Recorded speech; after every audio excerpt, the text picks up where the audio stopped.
स्वागत है आपका मेरे YouTube चैनल में। दोस्तों आज के इस वीडियो में हम लोग बिहार पुलिस के लिए और आपके जो भी बिहार एसएससी के एग्ज़ाम होने वाले हैं, जहाँ भी जीके के महत्वपूर्ण प्रश्न पूछे जाते हैं, जहाँ भी दोस्तों आपके जीके के सेशन से प्रश्न पूछे जाते हैं, उसके लिए बहुत ही सेलेक्टेड प्रश्नों को और चुनिंदे प्रश्नों को लिया गया है, जहाँ से दोस्तों आपके एग्ज़ाम में प्रश्न आते हैं। तो दोस्तों आज की इस वीडियो में हम लोग वही सारे प्रश्नों को देखने वाले हैं जहाँ से आपके एग्ज़ाम में प्रश्न पूछे जाते हैं। ये प्रश्न काफ़ी इंपॉर्टेंट है और आपके एग्ज़ाम के लिए बहुत ही ज़्यादा महत्व रखते हैं। तो दोस्तों आप वीडियो पर कंटिन्यू बने रहिए और चैनल को अभी तक सब्सक्राइब नहीं किए हैं तो चैनल को भी ज़रूर सब्सक्राइब कर दीजिए। कमेंट में अपना एक प्यारा सा कमेंट ज़रूर कीजिए। यदि वीडियो में कुछ त्रुटि नज़र आ रही है तो उसे भी आप कमेंट के माध्यम से बता सकते हैं। और दोस्तों PDF पाने के लिए आप हमारे टेलीग्राम से जुड़ सकते हैं, जिसका लिंक दोस्तों आपको डिस्क्रिप्शन में मिल जाएगा। तो दोस्तों बिना समय गंवाए चलते हैं अपने प्रश्नों की ओर और देखते हैं प्रश्नों को। आज का आपका पहला नंबर प्रश्न है, भगवान बुद्ध को ज्ञान की प्राप्ति कहाँ हुई थी? तो दोस्तों इसका सही उत्तर हो जाएगा आपका बोध गया। भगवान बुद्ध को बोध गया में जो है ज्ञान की प्राप्ति हुई थी। साथ साथ दोस्तों आप ये भी जान लीजिए, भगवान बुद्ध का बचपन का नाम जो था सिद्धार्थ था। किसका था दोस्तों? क्या नाम था? सिद्धार्थ नाम था। ठीक है दोस्तों, सिद्धार्थ इनके बचपन का नाम था। उसके अलावा दोस्तों भगवान बुद्ध को ज्ञान की प्राप्ति बोधगया में हुई। किस वृक्ष के नीचे पूछा जाए तो दोस्तों पीपल बोधि वृक्ष अर्थात पीपल वृक्ष, उसका नाम दोस्तों पीपल वृक्ष है बोधगया में। और गौतम बुद्ध के, भगवान बुद्ध कह सकते हैं आप, किस जो ज्ञान प्राप्ति के कारण उस वृक्ष का नाम पड़ गया दोस्तों बोधि वृक्ष। तो इस प्रकार से आप ये भी याद रखेंगे। इसके अलावा दोस्तों आपसे यदि पूछा जाए प्रथम प्रवचन जो दिया था भगवान बुद्ध ने, गौतम बुद्ध ने प्रथम प्रवचन कहाँ पर दिया था, तो उसके आंसर हो जाएंगे सारनाथ। कहाँ हो जाएंगे दोस्तों? सारनाथ। सारनाथ में इन्होंने अपना प्रथम प्रवचन दिया था, जिसको धर्म चक्र परिवर्तन कहते हैं। क्या कहते हैं दोस्तों? धर्म चक्र परिवर्तन। इसके अलावा दोस्तों जब इन्होंने गृह त्याग किया था तो उसके गृह त्याग की घटना को महाभिनिष्क्रमण कहते हैं। क्या कहते हैं दोस्तों? महाभिनिष्क्रमण। तो ऐसे आप यदि प्रश्नों को याद करते चलते हैं तो आपके कॉम्पिटेटिव एग्जाम में कहीं से भी प्रश्न नहीं छूटेंगे। तो दोस्तों इस प्रकार से आप वीडियो को यदि 1 से 2 बार देख भी लेते हैं तो आपको प्रश्न याद भी हो सकते हैं, याद भी हो ही जाएंगे। तो दोस्तों आप प्रश्नों को याद करने के लिए वीडियो को 1 से 2 बार जरूर देखा कीजिए। ठीक है दोस्तों, यदि आप नोट बनाते चल रहे हैं तो ये आपकी काफ़ी एक अच्छी आदत है। नोट बनाते चल रहे हैं दोस्तों, अब एग्जाम के समय आपको रिवीजन के लिए काफ़ी अच्छा मौका मिलने वाला है। यदि आप वीडियो को 1 से 2 बार देखते हैं तो भी आपके लिए फायदेमंद ही साबित होगा। तो दोस्तों उसके बाद आपका अगला नंबर प्रश्न है। आप अगले नंबर प्रश्न को देखिए। यहाँ पे आर्य समाज की स्थापना किसने किया था? आर्य समाज की स्थापना किसने किया था? तो दोस्तों इसका सही उत्तर हो जाएगा स्वामी दयानंद जी ने। स्वामी दयानंद जी ने आर्य समाज की स्थापना किया था। उसके बाद चलते हैं अगले नंबर प्रश्न में। आपका अगला नंबर प्रश्न है, पंजाबी भाषा की लिपि कौन सी है? पंजाबी भाषा की लिपि कौन सी है? तो इसका सही उत्तर हो जाएगा दोस्तों गुरुमुखी लिपि। पंजाबी भाषा जो लिखी जाती है आपके गुरुमुखी लिपि में लिखी जाती है। इसके अलावा दोस्तों यदि पूछा जाए आपसे हिंदी भाषा की लिपि कौन सी है, हिंदी भाषा की लिपि कौन सी है, तो दोस्तों देवनागरी इसका सही उत्तर हो जाएगा। क्या हो जाएगा दोस्तों? देवनागरी हिंदी भाषा की लिपि है, अर्थात देवनागरी लिपि में ही हिंदी भाषा को लिखा जाता है। ठीक है दोस्तों, इसके अलावा यदि आपसे पूछ लिया जाए कि सबसे प्राचीन लिपि कौन सी है, तो उसका आंसर हो जाएगा दोस्तों आपका ब्राह्मी लिपि। कौन सा लिपि दोस्तों? ब्राह्मी लिपि सबसे प्राचीन लिपि मानी जाती है, ब्राह्मी लिपि। तो दोस्तों इस प्रकार से आप प्रश्न को याद करते चलेंगे। अगला नंबर प्रश्न है प्रश्न संख्या 4, किस बृहद मंदिर की आरंभिक कल्पना तथा निर्माण सूर्यवर्मन द्वितीय के शासनकाल में हुआ था? किस मंदिर का हुआ था? तो दोस्तों अंकोर वाट का मंदिर। अंकोर वाट का मंदिर सूर्यवर्मन द्वितीय के शासनकाल में हुआ था। ठीक है दोस्तों, ये भी काफ़ी महत्वपूर्ण प्रश्न है। कहाँ है दोस्तों? कंबोडिया में है। यदि आपको पूछ लिया जाए कि अंकोर वाट का मंदिर कहाँ है तो कंबोडिया आपके सही उत्तर हो जाएंगे, कंबोडिया। इसे भी आप याद करते चलेंगे। ठीक है दोस्तों, चलते हैं अगले नंबर प्रश्न में। प्रश्न संख्या 5 है आपका, बिहू किस राज्य का प्रसिद्ध त्योहार है? बिहू किस राज्य का प्रसिद्ध त्योहार है? तो दोस्तों बिहू असम का एक लोक नृत्य है, यह प्रसिद्ध त्योहार के रूप में मनाई जाती है। ठीक है दोस्तों, शास्त्रीय नृत्य और लोक नृत्य में कुछ बेसिक अंतर है दोस्तों। उसके लिए आप इस चैनल को सब्सक्राइब करके जुड़े रहिए। उसके लिए एक अलग से महत्वपूर्ण वीडियो आएगा। दोस्तों आपको बता दें कि शास्त्रीय नृत्य और लोक नृत्य से आपकी एसएससी के एग्ज़ाम में, जो कि काफ़ी कंफर्टेबल एग्ज़ाम माना जाता है भारत के सभी एग्ज़ामों में से, उसके एग्ज़ाम में दोस्तों 1 या 2 प्रश्न हर वर्ष पूछे जाते हैं। तो उसके लिए दोस्तों एक अलग से वीडियो तैयार की जाएगी हमारे द्वारा। तो दोस्तों उसके लिए एक अलग वीडियो तैयार की जा रही है। उसके लिए आप चैनल पे बने रहिए, आपको वीडियो बहुत ही जल्द देखने को मिलेगा। सभी चीज़ों की जानकारी उसमें बेसिक से दी गई है दोस्तों। 8 शास्त्रीय नृत्य जो है उसकी भी ट्रिक से जो चर्चा की गई है। तो दोस्तों आप चैनल पे बरकरार रहिए, आपको नेक्स्ट वीडियो उसी से रिलेटेड मिलेगा। उसके बाद दोस्तों प्रश्न संख्या 6 नंबर में जो आपका देख सकते हैं आप, कागज का आविष्कार किस देश में हुआ था? तो दोस्तों कागज का आविष्कार चीन में हुआ था। कागज का आविष्कार किस देश में हुआ था दोस्तों? कागज का आविष्कार चीन देश में हुआ था। ठीक है दोस्तों, यदि आपको पूछा जाए कि मुद्रा का आविष्कार भी किस देश में हुआ था, तो उसका भी सही आंसर हो जाएगा आपका चीन में। ताश का आविष्कार दोस्तों, ताश आप जानते होंगे जो खेला जाता है, खेलने की एक तकनीक है, विधि है, उसका आविष्कार भी दोस्तों चीन में हुआ था। क्योंकि कागज का आविष्कार, ये जो मुद्रा पैसा रुपया जो है आपका, और ताश जो बना होता है कागज से बना होता है, और कागज का उत्पादन या कह सकते हैं आविष्कार ही चीन में हुआ, इसलिए इस सब का आविष्कार भी चीन ही माने जाते हैं। ठीक है दोस्तों, उसके बाद चलते हैं अगले नंबर प्रश्न में। आपका प्रश्न संख्या 7 है, गौतम बुद्ध का बचपन का नाम क्या था? गौतम बुद्ध के बचपन का नाम क्या था? तो इसका सही उत्तर हो जाएगा आपका सिद्धार्थ। गौतम बुद्ध के बचपन का नाम सिद्धार्थ था दोस्तों, जैसे कि आपको पहले नंबर प्रश्न में ही बता दी गई है। ठीक है दोस्तों, इसके द्वारा धर्म चक्र जो प्रवर्तन प्रथम प्रवचन दिया गया था उसे धर्म चक्र प्रवर्तन कहते हैं, सारनाथ में दिया गया था, और बोध गया में ज्ञान प्राप्त किया था। ठीक है दोस्तों, और गृह त्याग की घटनाओं को, जो इन्होंने गृह त्याग किया था उसे महाभिनिष्क्रमण कहते हैं। ठीक है दोस्तों, और भगवान बुद्ध के जो स्तूप है वो जो है सबसे बड़ा स्तूप सारनाथ में है, जिसको किसने बनवाया था दोस्तों? जिसको मौर्य वंश के शासक अशोक ने बनवाया था। तो इस प्रकार से आप प्रश्नों को याद करते चलेंगे। आशा करते हैं कि आपको सभी बातें अच्छे से समझ में आती होगी। यदि कुछ में भी दिक्कत हो, कोई भी बात हो जो हमको आपको समझ में ना आई है दोस्तों, तो कमेंट जरूर करिएगा। अपना कमेंट के माध्यम से जरूर पूछिएगा कि आपको जो भी डाउट्स बचे हुए हैं, आपको वहीं पे रिप्लाई के तौर पर आपका क्वेश्चन का जवाब मिल जाएगा।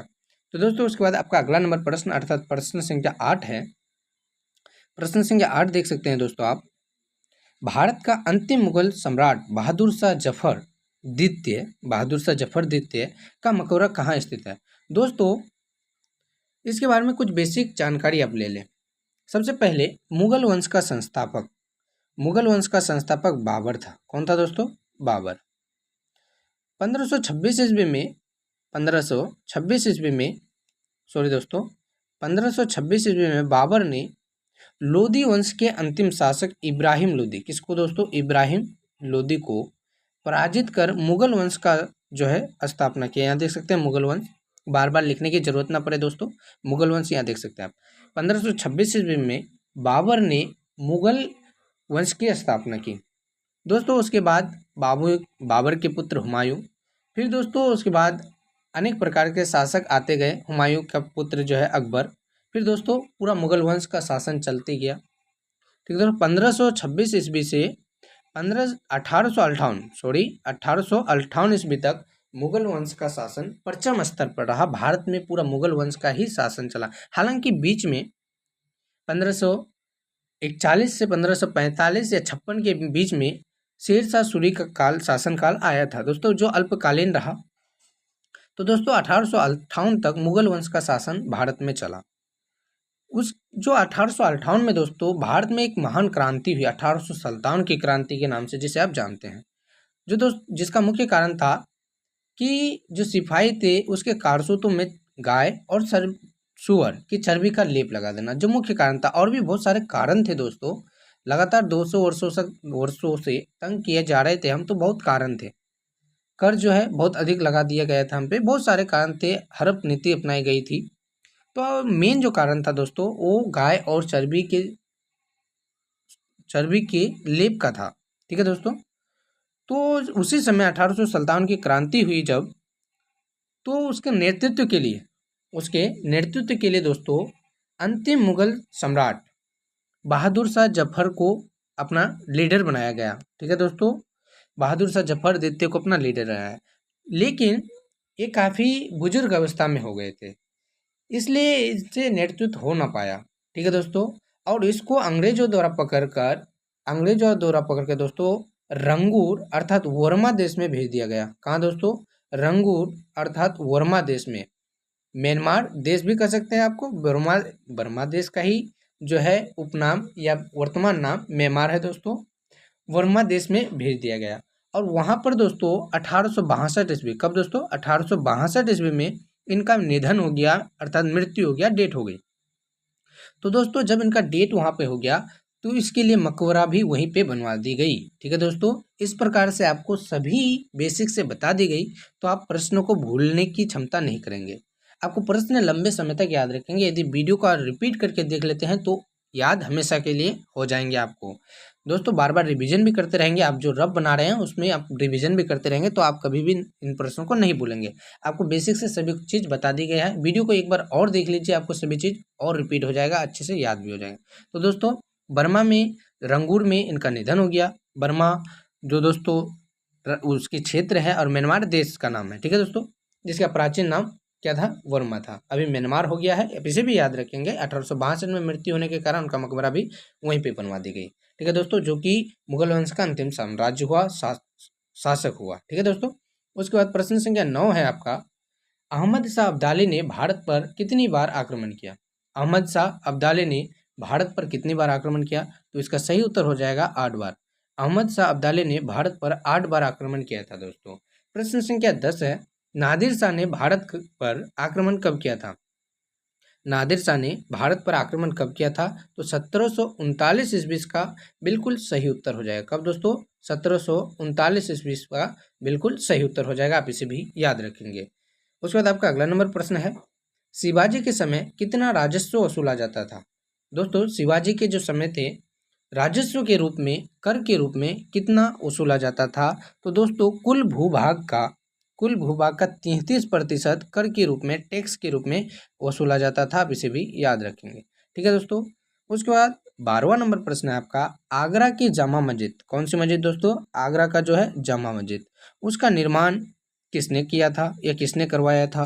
तो दोस्तों आगरा के जामा मस्जिद का निर्माण जहां आरा बेगम ने के द्वारा करवाया गया था। किसके द्वारा दोस्तों? जहां आरा बेगम के द्वारा। चलते हैं प्रश्न संख्या 13 की ओर। आपका 13वां नंबर प्रश्न है, किस सिख गुरु ने फारसी भाषा में जफरनामा, कौन सी दोस्तों? जफरनामा लिखा था? तो दोस्तों सिखों के 10वें गुरु गुरु गोविंद सिंह, कौन दोस्तों? गुरु गोविंद सिंह, जिनका जन्म स्थान पटना है। ठीक है दोस्तों, सिखों के 10वें गुरु गुरु गोविंद सिंह द्वारा फारसी भाषा में जफरनामा लिखा गया था।